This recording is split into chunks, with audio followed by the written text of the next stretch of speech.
The U.S. Small Business Administration and the United States Postal Service present Delivering Success.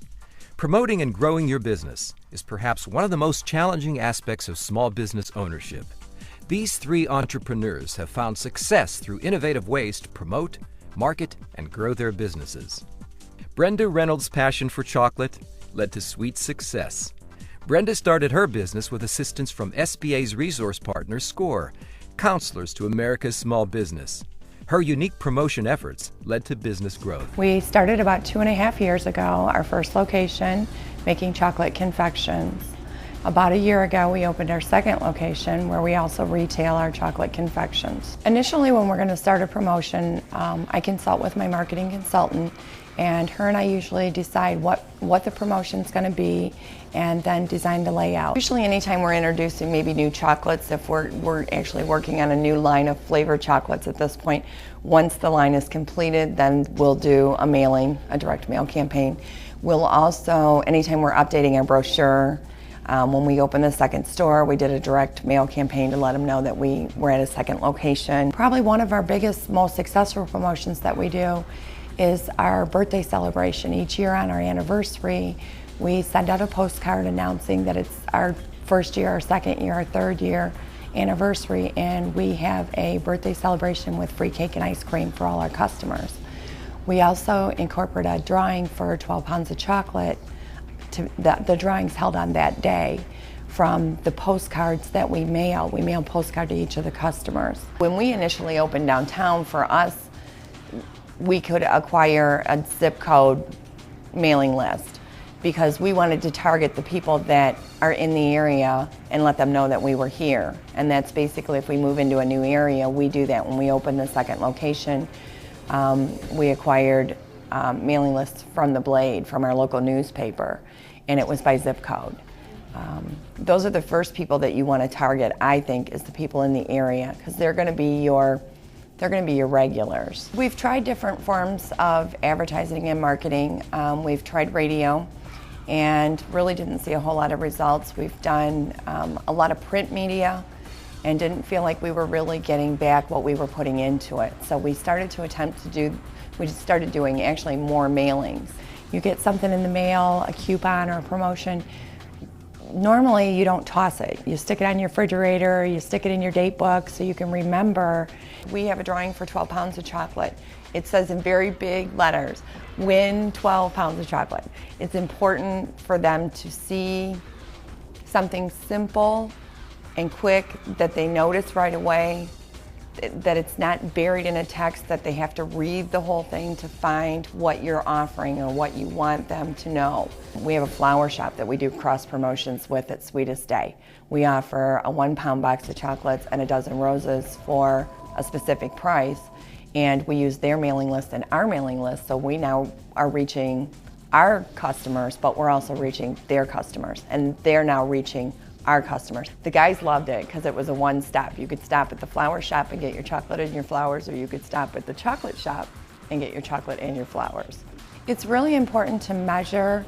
Anytime that you do any kind of direct mail or any other kind of promotion, you want to make sure that you have a way to measure your results. You want to make sure that it's effective for you. One of the ways that we do that, especially with the postcards, usually there's a drawing or a promotion that's going on, so they have to bring the postcard actually back into the store. And if we mail out 500 of them and we get 125 postcards back, then we know that it was a successful promotion. If you don't market to your customer and keep your name in front of them, they forget you. And if you want to keep them coming back, I think you need to stay in front of them a lot. And now a quick point from Kathleen Jennings, owner of Blue Sky Spa Works and Gallery, SBA's 2006 Rhode Island Small Business Person of the Year, who started her business with an SBA guaranteed loan. I think our 20 to 25% growth each year was attributed to the fact that we were doing services that at that time no one else had done, and we were doing Vichy water massage, which we were the first persons in the state of Rhode Island to do water massage. So that unto itself was quite different. Also offering other types of spa services. We quickly became noted for good skin care and massage services throughout the years, and the spa business really built up for us. Aaron Wolfson, owner of the Savvy Gourmet in New Orleans, has spent a lot of time writing a manual of operation to explain how his business works. Aaron, whose business was funded through an SBA guaranteed loan, believes the manual will help him plan for future growth. In order to grow the business, I have learned that it's important to provide a certain level of support and assistance to someone who wants to open a business but doesn't want all the headaches of reinventing the wheel. So what we've been doing is we've been spending our time manualizing our processes,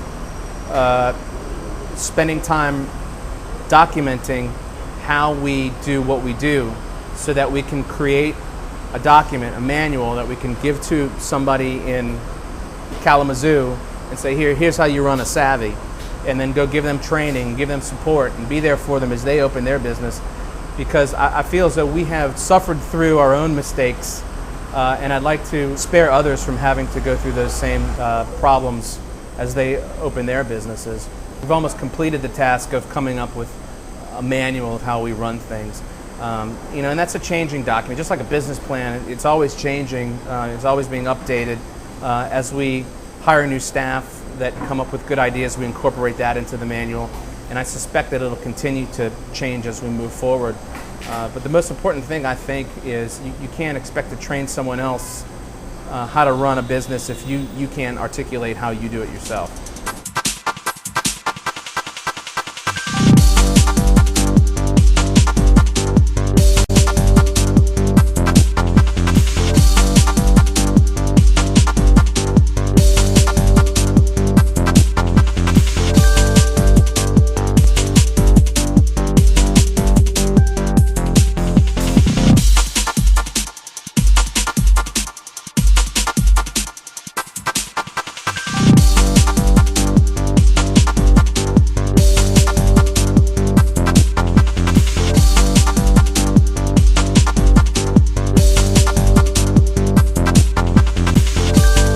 For more information from SBA on promoting and growing your business, click on the provided links. And for business tips, log on to the United States Postal Service at USPS.com/smallbiz.